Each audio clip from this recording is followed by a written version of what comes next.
Tu te souviens quand je t'ai dit qu'R6 c'était un 5 contre 5? Eh bien, en réalité, ce n'est pas vraiment le cas. R6 n'est pas vraiment un jeu en 5 contre 5. Alors sur le papier, oui, il y a 5 joueurs d'un côté et 5 de l'autre. Mais en fait, l'équilibre est faussé dès le départ.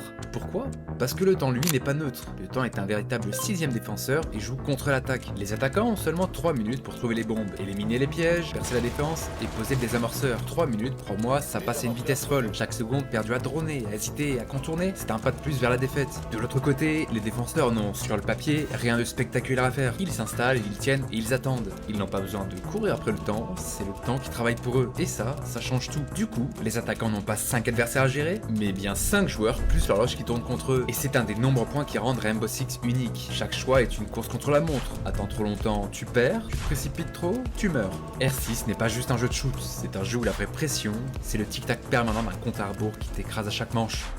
C'est réel ce qu'il vient de dire les gars. On n'y a jamais pensé je pense, la plupart. Les gars, il y a vraiment 6 défenseurs plus le temps. Parce qu'en réalité, les attaquants ils sont pressés de rentrer, ils ont besoin de temps.